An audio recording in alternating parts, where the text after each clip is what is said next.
Good afternoon. You're just in time for KBC Lunchtime News on this 29th day of August 2023. It's time to have a look at the news making headlines at this hour. Byron Abuli will handle the sign language interpretation. My name is Bentroy Njue. Of course, you can be part of this conversation via all our social media platforms as we are live.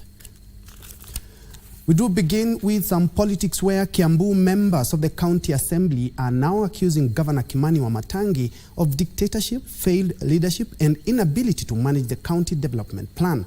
Led by Githega Ward member of County Assembly, Ruth Waithera, the MCAs also faulted Wamatangi for failing to submit the names of chief officers to the Assembly for approval, thereby working with those from the previous administration.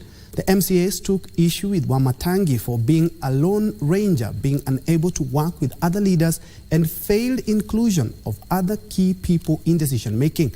Also at the center of heightened wrangles between the County Assembly and executive leadership is Wamatangi's failure to fully constitute his government for service delivery, 1 year since he assumed office. Officers have not been in place since we were elected. The advert was done last year in October. The shortlisting was done, and up to now, the members who are shortlisted have not been appointed. 1 year down the line. Wamatangi Foundation, they are undermining MCAs in their wards, and we are calling him to stop and let the MCA do their jobs in their wards. In the name of the Lord, Kiambu must work. And in the name of work, Kiambu must work. Still on politics, religious leaders have commended the ongoing bipartisan talks between the government and the opposition, saying they hope that the talks will provide solutions for the problems bedeviling the country.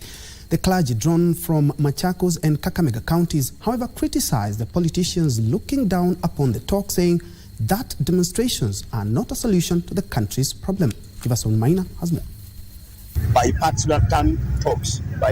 Hiyo inaonyesha taifa letu limeanza kufanya nini? Kurudiana. Kwa sababu mnaweza kuandamana, mnaweza kupiga makelele, mnaweza kuharibu vitu, hiyo haibadilishi changamoto tulionayo.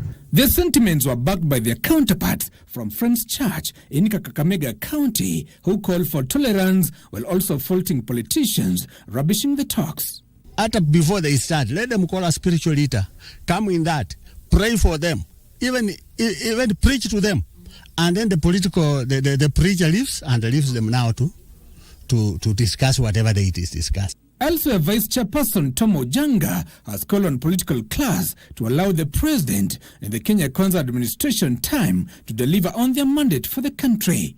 As far as the leadership of the country is concerned, the Constitution made that pronouncement, right? And the Constitution gave one William Samoei Ruto 5 years to fulfill his mandate. KANU has, however, played down the talks between the government and the opposition in the name of national dialogue. We cannot then go back and say, apart from being a constitutional democracy, we are in the manner of bipartisan democracy. That won't work. From my point, from where I stand, this is really a waste of time. We cannot create disunity and purport to create unity after we create disunity in the name of bipartisan talks. Give us minor Lunchtime News. Elsewhere, public service vehicles operating in Kiambu County spend the day with children with special needs in Juja Farm, Kiambu County. The operators also donated foodstuffs and other personal items to the children as part of an initiative to dispel the negative notion associated with public service operators. The operators say they visit various children's homes every quarter to spend time with the children and encourage them. Ini kikundi mekam up na story ya matri. Wasi waga wanasema story ya watu wa matri waga sijui warudi, sijui nini. So si tukakam up na idea ya giving back to society. Hao wabili unabeba kila siku. Kuna ambayo hiyo area yako, kuna wale wajiwezi. Tungeomba kila mtu wa matatu tushikane pamoja tuweze kusaidia kila mji ambapo huko, jaribu kusaidia penye huko, na tungewaambia pia watu wa matatu ile jina mbaya tunaomba tulisafishe kwa wananchi wenzetu, ndio wajue watu wa matatu si wabaya, watu wa matatu ni wazuri, wanasaidiana nao, wanashikania nao kila mahali. Quite a noble task, and congratulations to them. And still on our children, it's back to school again, and we are keeping tabs with what is happening and how the exercise is being carried on, especially here in the capital Nairobi. And for that, we now cross over to the Green Park right here in the capital Nairobi, where my colleague Nancy Okware, as you can see, is standing by to give us the latest. Good afternoon, Nancy, and what is the current situation where you are?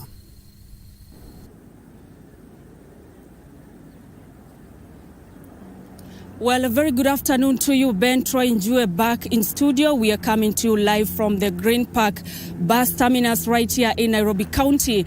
Today being the second day of back to school, we have witnessed so many students already streaming into the capital city of Nairobi as they head to various parts of the country to resume, to start the third term, which is usually the last term of the year, and of course one of the busiest, given that we are going to have the national examinations, that is KCPE and KCSE. And of course we have seen the students accompanied by their parents just in a bid to ensure that the children get back to school safely, because safety is one of the issues that have been taken center stage when it comes to students going back to school. Parents want to ensure that whenever their children leave the various stations, they are able to get back to school on time and of course in good health. And where we are here at Green Park terminus, behind me we have a number of buses, we have public service vehicles, and we also have school buses. Now what is happening here is that the parents have decided that they will be taking their students to board the various buses. For instance, some schools have decided that instead of having the children board different vehicles, the schools will be coming here with the school buses and picking the students. And we're going to understand why this is important. And right now I'm joined by one of the teachers. Welcome. Thank you so much for speaking to us. First of all, tell us your name and which school you come from and why you decided to have your students picked at this particular sport. My name is Caroline Wajiko, and I am a teacher at Facing Mount Kenya Girls High School and Mount Kenya Boys Senior School. And the reason why we decided to pick our students using our school bus and not the public service means it's number one, the public service vehicles, they overcharge the students. So you find that using the school bus, we charge them the normal fare, but the public vehicles are usually charging them maybe double or triple the price, which is a burden to the parents. Another reason is for the safety of the children, because we've come to realize that when these students, when they use the public vehicles, sometimes in those vehicles they are usually exposed to items like drugs, of course, from the public or non-students. And also in those vehicles we've had cases of them taking alcohol in the public vehicles and misbehaving, and even some of them going to the extremes of having sexual intercourses in the public vehicles. So we decided that using the school vehicle, we will be able to man them and to monitor them, to protect them from all these things.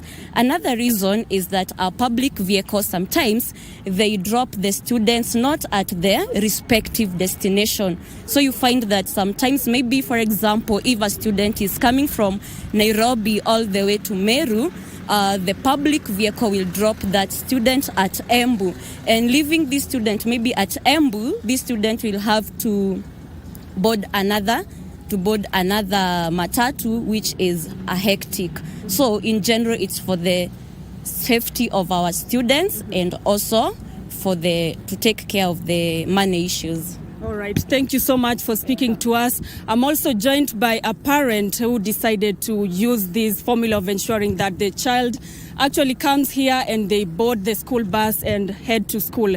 Asante sana kwa kuongea nasi. Naona uko na mwanafunzi, tutatueleza jina la mwanafunzi na ni kwa nini mkaamua hii ndio njia bora zaidi. Kwa majina naitwa Lucy Mwangi na mtoto wangu msichana anaitwa Trace Wangui. Tumekuja hapa kumlete aende shule kwa sababu sasa nikimleta kwa hii basi najua ngako safe. Hakuna mahali pa kuzunguka ama nini. Anatoka hapa anaenda shule direct na akirudi shule tena akiletwa tunamchukua hapa. Ndio maana nafurahia hii maneno ya kuleta gari na kuja mpaka hapa na alafu anaenda nao mpaka shule. Hana nafasi ya kutembea. Yeah. Na kama mzazi mhula watatu unapoanza, changamoto zipi ambazo mnakumbana nazo sasa hivi wakati mnarejesha wanafunzi shuleni? Sasa kama huyu ni wa form 4 sasa, ile changamoto kubwa naweza sema ni ile school fees. Sasa juu unaona hiyo muda ni kidogo sana na sasa na hiyo pesa ni mingi. Sasa tuko na hiyo changamoto ya kutafuta school fees, lakini tutapambana tu nayo. Yeah. Asante sana kwa kuzungumza nasi. Tunakutakia kila laheri unaporudi shuleni. Yes, now those are just some of the views from parents and of course teachers talking about why it is important to bring their students here and ensure that once they board the vehicles, they will get to school safe and of course resume with their studies.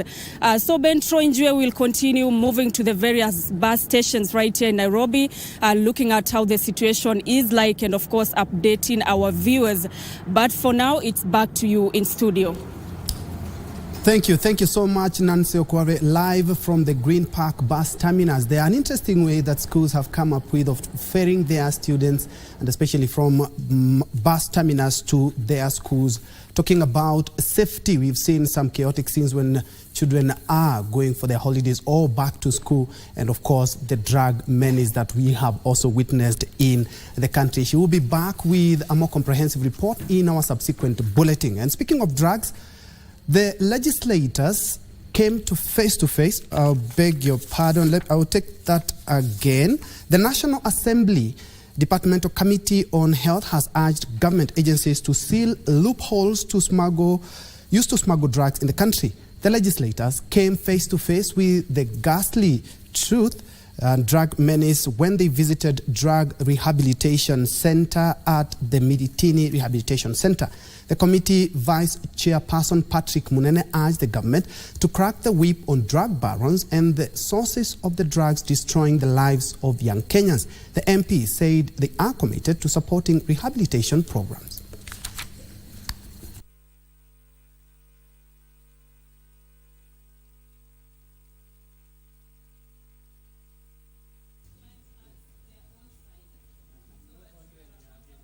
We are calling upon government agencies, even as we continue doing the rehabilitation, we need to crack the whip on the drug balance. We need to crack the whip on the sources of these drugs. We can't continue massaging the problem and hiding our hands in the sand, because until we address the source, then we are not out of the woods. Injecting drug practices is one of the key contributing factor of HIV in Kenya, especially among men and boys. We know the prevalence is about 18.7% for people who inject drugs on HIV. And we are pushing for the devolution of the government chemists from Nairobi, first into regions and later into every county.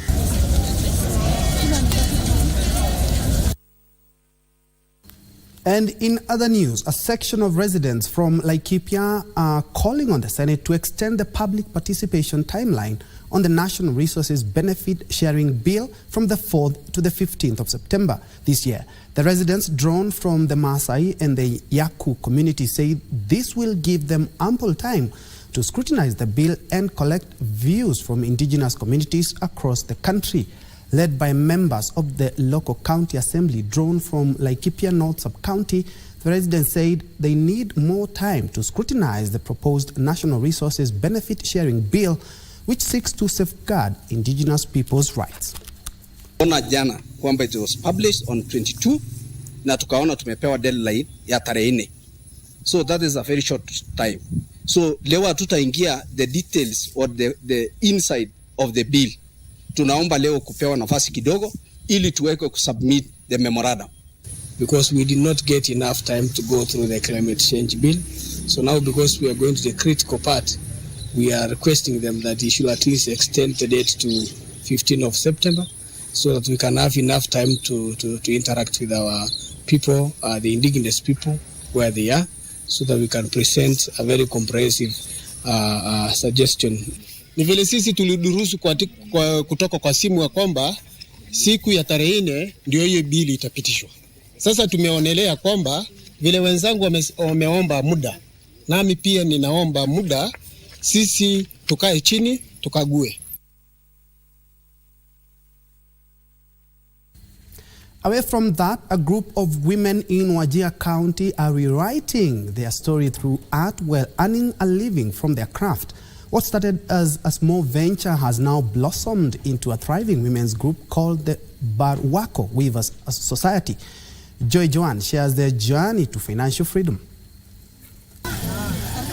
Meet the Barwako Weavers Society. The society was founded 7 years ago by a group of women in Wajir County. Their aim?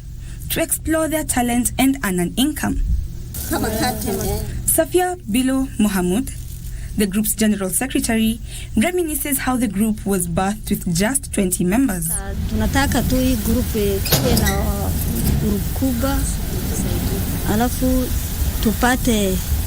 tutengeneze kitu, tuwe na jina mzuri, Barwako Weavers Society, hata kama tunatarajia awe company. Wajir County government stepped in to provide additional support by supplying special threads and beads to the group. The Barwako Weavers Society found a niche market in decorating car steering wheels, which has attracted orders from locals and organizations. Na mambo ya stereo. Tunajifunza hata hiyo. Sasa tukaanza kutengeneza hiyo. Na tuko na order ambayo wanachukua na 1,500 mtu akimaliza. To empower new members, the group conducts regular training sessions, imparting valuable skills and knowledge. Hii training sisi ingine tulijifunza kwa online. Unajua watu wengine wamesoma. Ingine tumealika watu tukafanya contribution, tumelete watu wakatuvusa. Katra Abdullahi, a cooperative officer in Wajir, said women in Wajir are benefiting from the county government support through initiatives like table banking and business forums. We gave them tents for hire. We also gave them 50 chairs. We also gave them a public address. They normally hire and generate income after that. They were registered as cooperative and they are 2018. In Wajir, the Barwako Weavers Society stands as a testament to the power of women coming together to break barriers and create opportunities for financial freedom. With support from the county government, they are not just crafting beautiful decorations, but also weaving a bright future. Joan Junge for Lunchtime News. In other news, a section of Ma community leaders have castigated non-governmental conservation organizations opposing the proposal to revert Amboseli National Park to the county government of Kajiado. Led by Kajiado County Governor Joseph Olelenku, the leaders want private conservation organizations to collaborate with the government to preserve the park for the benefit of the county. The leaders, drawn from Kajiado, Samburu and Narok counties, appealed to the concerned stakeholders to fast-track the process of handing over the park to the county government. They pledged to rally the community to address the perennial problem of human-wildlife conflict for sustainable management of the park.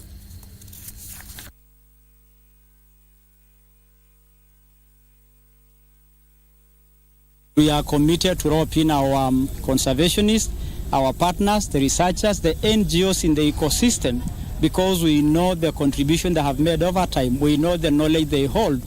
We know the role they have played going forward. And therefore, ours is to ask all players to join the county government, to support the county government. We want to create a balanced ecosystem where wildlife thrive with people. We are committed to bringing the conservancies into part of the Amboseli ecosystem to create broader wildlife corridors, to create a better space for this wildlife. This park was taken back to national government or KWS in 1971. And all those years, the Kajiado or Kajiado County Council have not benefited from the revenue that is derived from this park. And therefore, today is a beginning for this particular community. Busia County Woman Representative Catherine Omanyo has called upon parents with children with disabilities to stop hiding them but come out and register them to enjoy government services. Speaking when she donated wheelchairs to a section of persons with disabilities in Nambale and Teso South constituencies, Omanyo disclosed that people with disabilities have been neglected for so long and some lose hope, leading to their deaths. Nitakana tuanze kuangalia jinsi kila mtu awe mlemavu awe si mlemavu, jinsi kila mtu atakuwa part of a solution in our nation, na tunazidi kusupply kudistribute. So wenye wataona hizi wasikufe moyo waseme mama amechagua tu wale. Kila mtu nitajaribu kadiri ya uwezo wangu, nikizidi kuleta every 3 months naleta viti kidogo kidogo.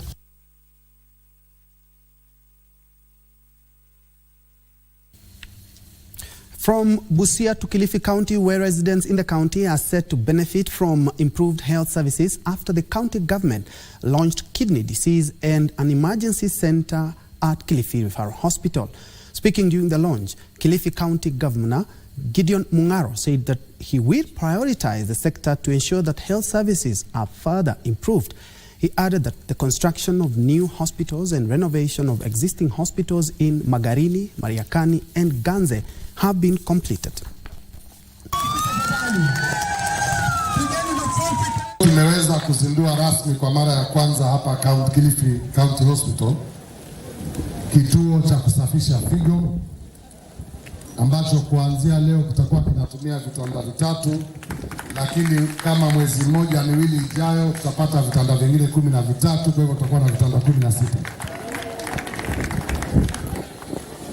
Sasa wale wagonjwa wa figo ambao walikuwa wanaenda mbali wanaweza kutibiwa hapa Kilifi badala ya kwenda Mombasa na Malindi. Tukiwa na vifaa vya kisasa, wagonjwa 105. Tarehe 12 tutafungua hospitali nyingine pale Mtwapa ya vitanda 50.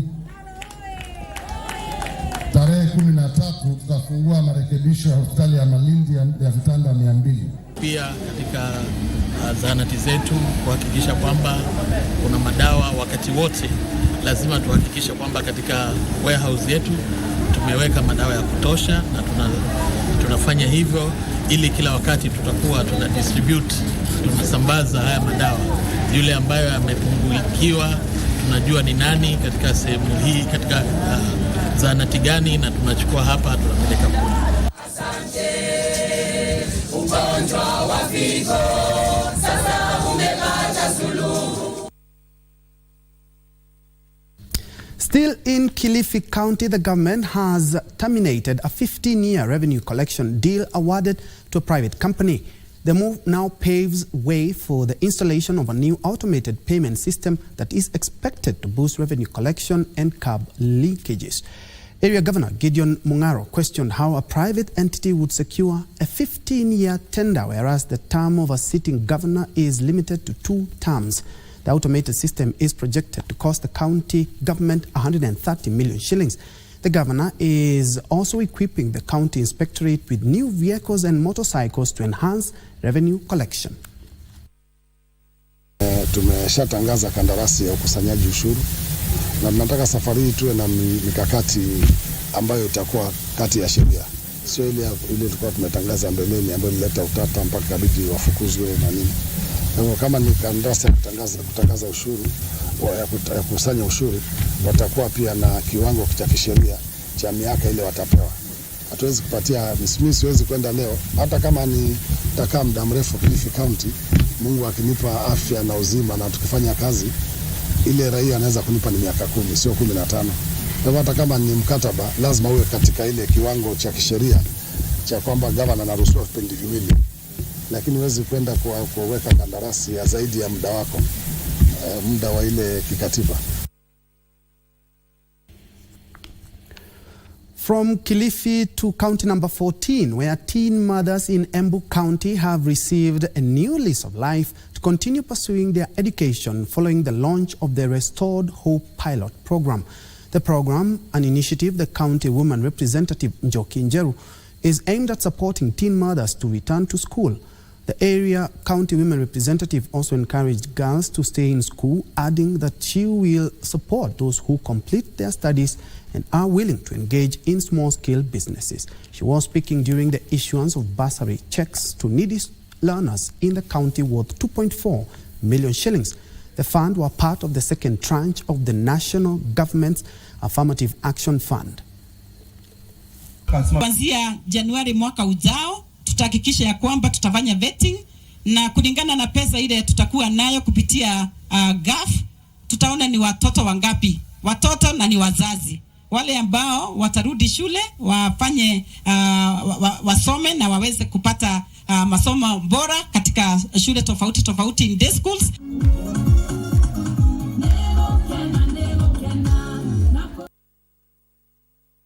Moving on, gender-based violence and mental conditions have been identified as major challenges affecting university graduates. This follows findings by a non-governmental organization, the Global Response to African Children's Education Initiative. The observation was made during a mentorship program for university students from various institutions. The NGO's Executive Director, Mary Kibai, emphasized the importance of the mentorship program that outlines ways to adjust to campus life, self-advancement, skill acquisition, and job market preparation.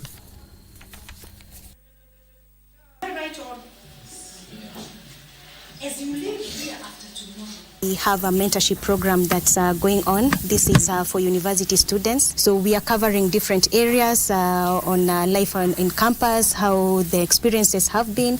We are talking to them about career development, employability skills, and different other topics that will help them as they transition to the job market. The biggest problem is that they don't speak out, and you normally find that most of them end up falling into depression and some even committing suicide. So we are encouraging them to speak up, and if anyone has a problem, you can reach out to the nearest facility. We've been taught on how to accept ourselves and also to set goals that are achievable and also which are real, so that you can be able to attain. You should not really strain a lot. You should not say things that you can't achieve.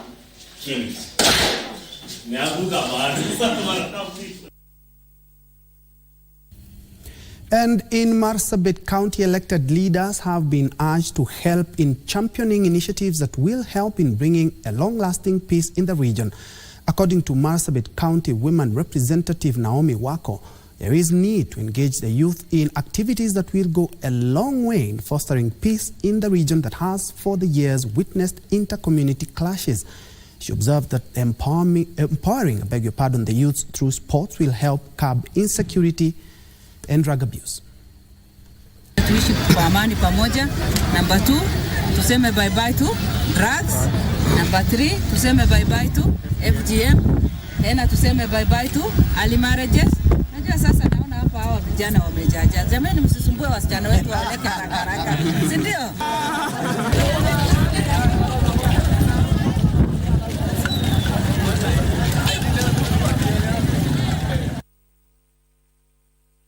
Very well, at about 27 minutes past the hour, we are due for our fast break, but don't go away. We still have more news, and still on the other side of this break, my colleague Betty Kiptum will be having a candid conversation on Kenya-Turkey business ties. That and more after this break.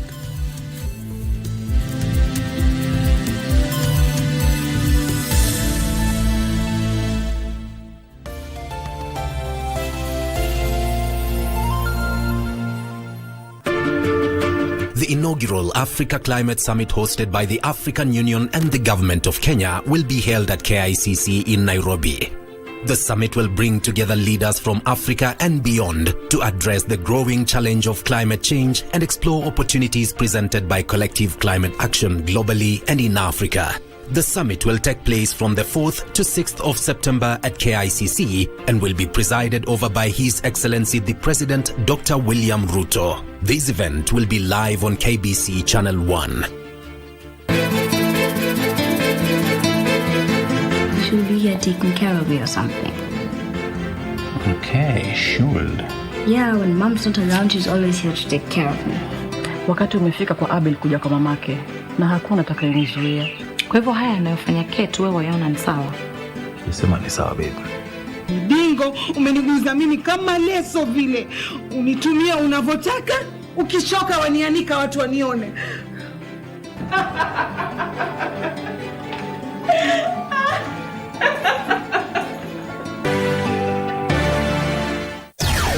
Live from Broadcasting House, Nairobi, Kenya.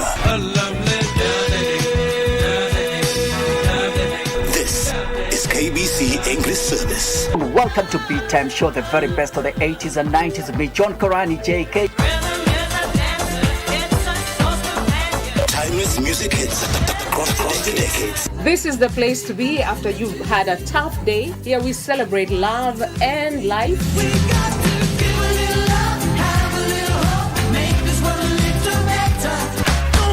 Just watch.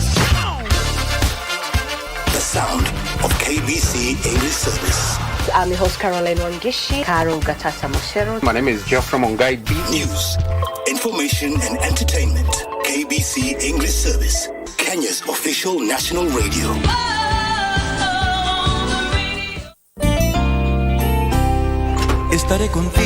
That is the kind of man I have always wanted to bring up. A man who knows the importance of family. I truly feel very proud that I have you, son. Thank you. His father is Daniel and... right? No. Adrian is not the son of Daniel. And don't you ever bother looking for me when your favorite son sings the psalm again. Is that clear? Don't look for me. Annabelle, what is all that shouting Listen, about? my love, I'll go. Annabelle.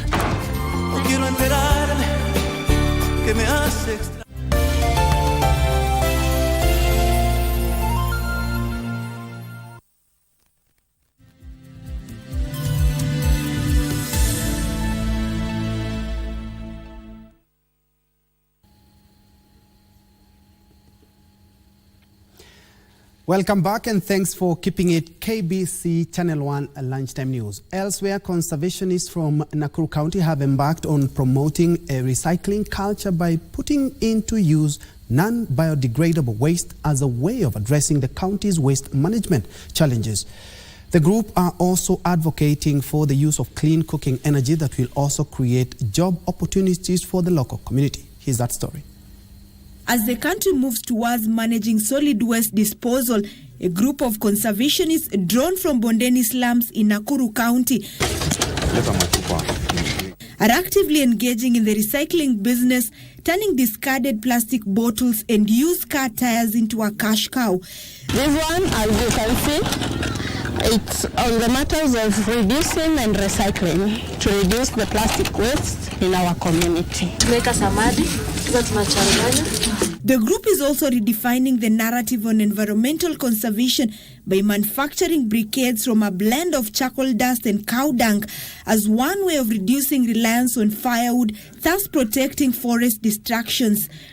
Kwa sasa hatuna uwezo kupata machine, ndio maana tunatengeneza na mkono, but nilikuwa naomba kama tunaweza pata mtu mwenye anaweza tusaidia na at least create ka grow tupate mashini, tutafurahia sana kwa sababu at least ile ya mashini inatoka kitu mzuri kushinda hii ya mkono.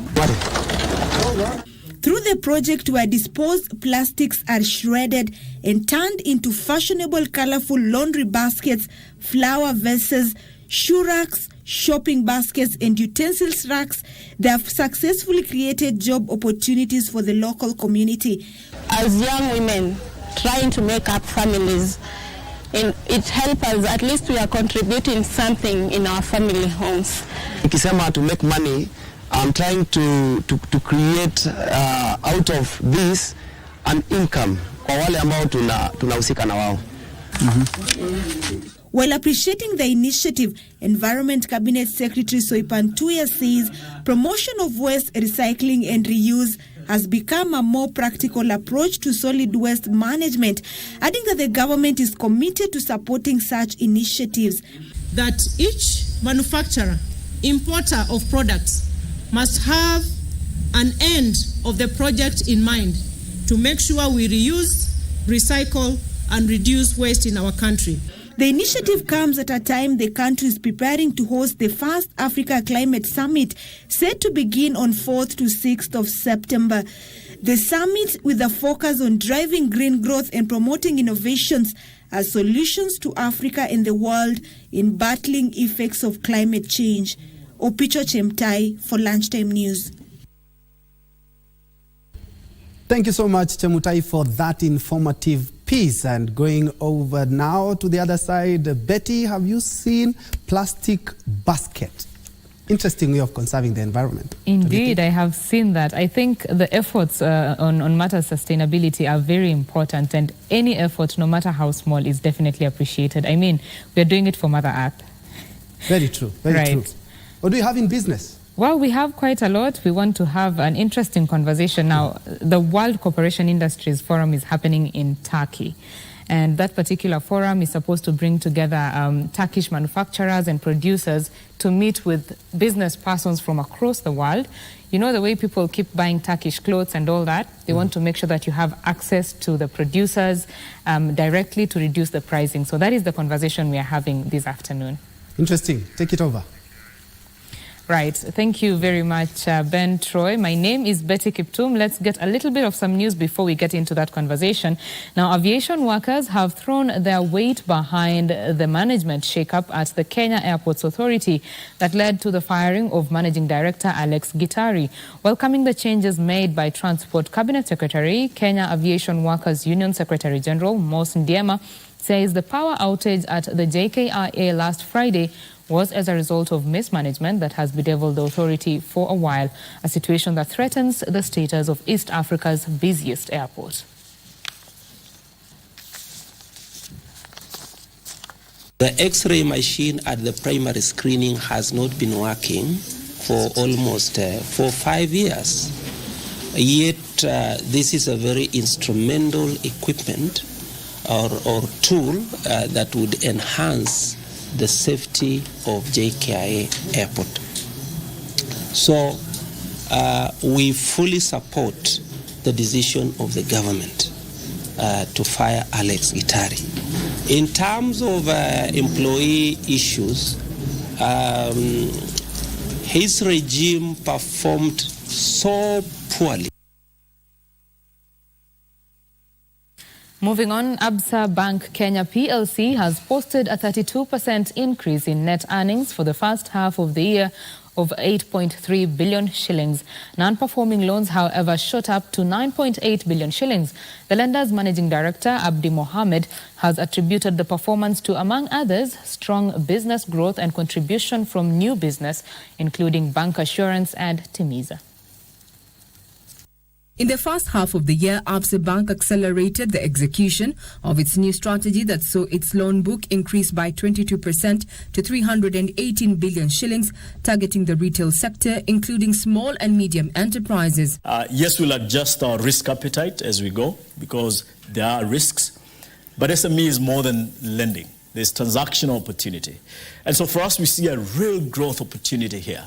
Non-performing loans grew to 9.8 billion shillings. It's 22% growth in loans and advances, and I must say double-digit growth rates for all the businesses. Absa Bank MD Abdi Mohammed said the extension of its loan book is the lender's commitment to helping customers achieve their growth ambitions in an unpredictable business environment. We are also seeing the contribution from new business lines such as bank assurance, such as Timiza, the micro-lending product, and a few other areas growing much faster than the rest of the bank and delivering, very strongly in that sense. During the period in review, non-funded income increased by 26% to 8.1 billion, while revenue increased by 31% to 27.4 billion, boosted by a 33% rise in net interest income to 19.2 billion. The period under review also saw the bank incur an increase in operational costs of 15% to 10.1 billion from 8.3 billion, partly due to its launch of new propositions such as MobiTap and Absa Buy Now Pay Later.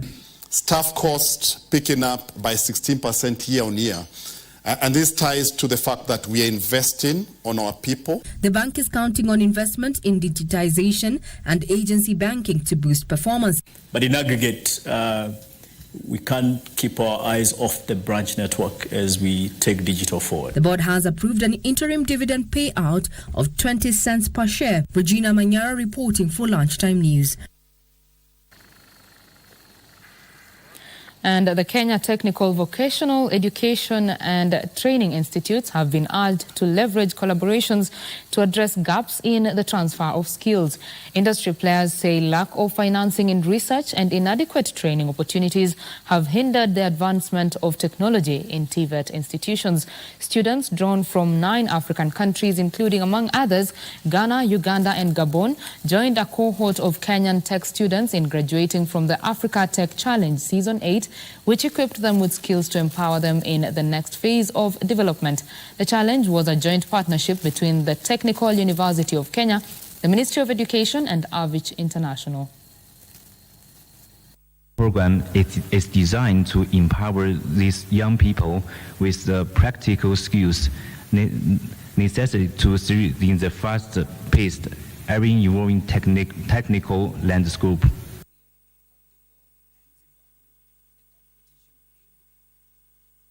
Moving on, public and private sectors in the country have been urged to embrace disclosure of non-financial information as it plays a key role in business sustainability. This comes during the launch of the 22nd Financial Reporting FIRE Awards, themed utilizing technology and innovation to enhance transparency of sustainable governance.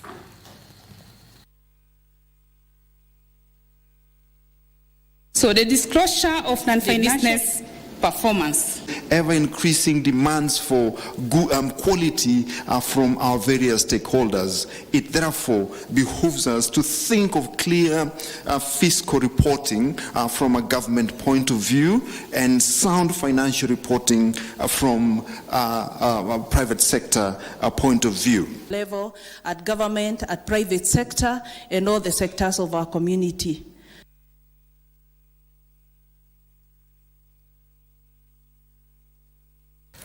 Now it's time to get into our interactive session, and today we are talking about matters Kenya-Turkey trade. In 2021, to just give you a bit of context, Kenya exported goods worth $21.2 million to Turkey, which the main product was tropical fruits.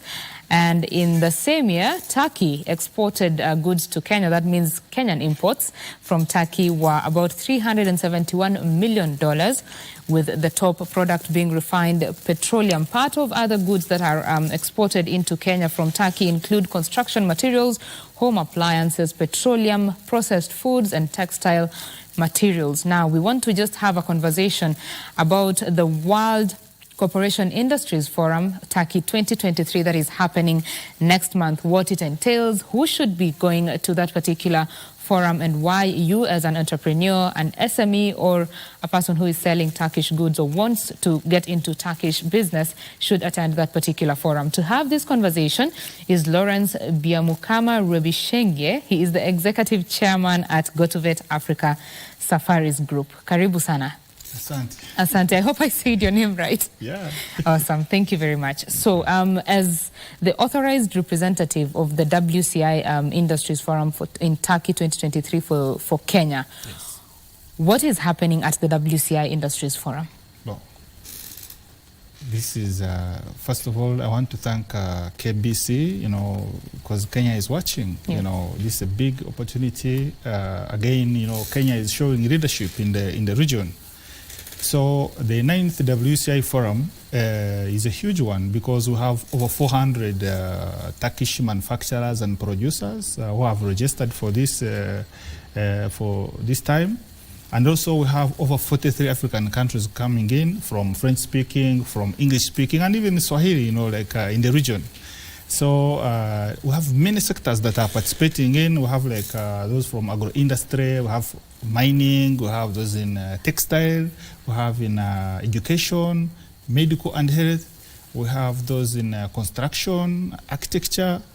And for the Republic of Kenya, actually, when we are looking through the Ministry of Investments, Trade and Industry, all the directorates this is one area that this is a very great opportunity, even like for KEPSA. This is a platform where you have all the tax manufacturers, you have all these African countries. So for people who are like in agriculture, they want to export, this is a platform. People who are in labor export, you can imagine 400 plus tax companies and other companies coming in from Europe. Mm-hmm. Of course, this is a platform where you can come in and be able to sign different contracts, like for warehouse workers, different stuff. And of course, then for Kenya, also we are looking at different contracts and bilateral engagements. Maybe to share more information, in March we had a forum, and I was there. Our Kenya embassy was there, and we didn't have many representatives from Kenya, and this was a big challenge. And this is why now we have partnered with KBC and even other stakeholders to be able to give a chance to many Kenyan private sector stakeholders in business, in different sectors, even in education, And I'm happy to say, even right now as we speak, we have even some pharmaceutical companies from Turkey who are looking up for Kenya partners, like pharmacies, to be able even to become their authorized representatives in Kenya. Mm-hmm. Like for textile, these are many, very many companies. They are looking at also getting in Kenyan companies to become their market representatives, distributors. And of course, when you're in Turkey and you interact with most of these, for example, textile companies, most of them are exporting to Europe, exporting to Russia, to China, and many places. But Africa is a small market. This is why we are looking at Kenya to spearhead, to champion, to lead the way for most of the African countries. Mm-hmm. Yeah, this is why we are doing this. Right. So, of course, clearly there is quite an opportunity here to benefit from, especially the Kenyan economy. I think even as the manufacturers congregate there, there's also an opportunity for learning. I mean, Kenya has been very vocal. The president himself has been very vocal in wanting to grow the manufacturing industry. There are quite some lessons to be learned there, right? Yes. Mm-hmm. This is huge because we are looking at, for example, if you look at textile, if Kenya, we want to lead in this sector, this is an opportunity where you have to come in and benchmark. You come in and network with the producers because these producers are there in big numbers, and they are producing some of the best qualities around the world, not only in textile but even in furniture. In chemical, in medical and health sectors, they are also involved, and plus other areas, even architecture and construction, people who are in even mining, they're all involved. So it's a very big platform and it's a big opportunity. We are really calling upon all the business people in Kenya, in Kisumu. Actually met some people from Kajiado. Mm-hmm. They are doing hides and skins. They are interested in coming in because, this is also one area where Turkey is doing very well, like in leather and textile. They are doing very well. So this is a very, very big opportunity for the business sector, for the even the public sector to come in, and we see how best we can impact our economy, our country, and our region. Mm-hmm. Yes. So even as people are listening and maybe they are interested in attending, could you just give them the details of this particular forum, the dates and what they need to do to make sure that they are part of it? Very good. So basically in Kenya, all the registrations is being done at Pioneer Koinange Street, just opposite GPO at Gotovet Africa Safaris. We are there to help all the people who want to participate, and it's very simple. We help them actually to get the invitations. We are working directly with the Ministry of Foreign Affairs in Turkey, and as soon as when we get the invitations, we are interested in business people, because we check, we just need your information, your travel history, and the organizations where you work.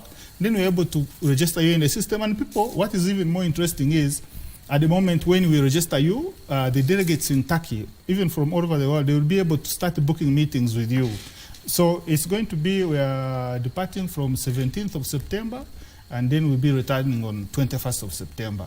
Yes, and of course, even we are doing this, the business forum, and then also we have the Best of Turkey tour, which is also includes the Hagia Sophia tour. You know, Turkey is one of the best tourism destinations in the world, because like this year they are looking at reaching almost 55 million tourists. So for people in the tourism sector, this is where we need to benchmark, for sure. Because like Hagia Sophia is a historical place. It's visited by over 500,000 people daily to 800,000 people. So we see big groups coming in from US, from Japan, from Russia, from Asia, you know. So for the people in the tourism sector, this is very, very important as well. It's another segment. So that, and of course also even there are people who are interested in also shopping, you know, even we provide for that. You see, even we have the bazaar market. It's a huge market. It has over 4,000 shops in one place. So you see like textile stuff, then the jewelry, the gold, a lot of things, you know, and it's a really for, you can imagine, over 4,000 shops in one place. Yes. Right. So now, as we come to a close of the conversation, could you just give them the contacts that they need to use to contact GoToVet, because that is the official partner in Kenya? Go ahead. Okay. So to participate, I'm going to give you the phone number. It is 074 52 74 669. I can repeat the number. It is 074 52 74 669. And also you can send an email to info@gotovet.co.ke. We're just opposite GPO, Pioneer Koinange Street. Thank you very much. Awesome. Thank you very much, Lawrence, for speaking with us. For that particular forum, KBC is the official media partner in Kenya. And of course, we shall be on the ground to bring you those proceedings of that forum. And that is Lawrence Biamukama Rabishenge. Wow, quite a name. That is the executive chairman at GoToVet Africa Safaris Group, talking to us about the WCI Forum Turkey 2023. If you are interested, please do get in touch with GoToVet Africa Safaris. Well, that is the business news that we had for you this particular afternoon. Of course, more will be coming to you in our subsequent bulletins. My name is Betty Kiptum. Enjoy the rest of your viewing. Bye-bye.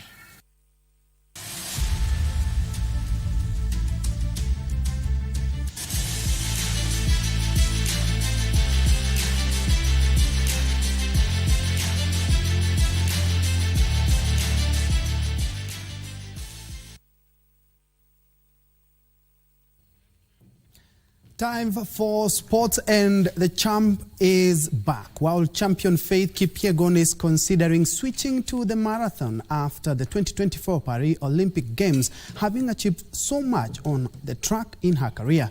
Kipyegon and Mary Moraa were the only gold medalists in Team Kenya at the 2023 World Championship, which ended in Budapest, Hungary on Sunday night. The team arrived home last night from Budapest. Faith Kipyegon may switch to the marathon following a splendid career so far on the track. This year alone, Kipyegon has broken 3 world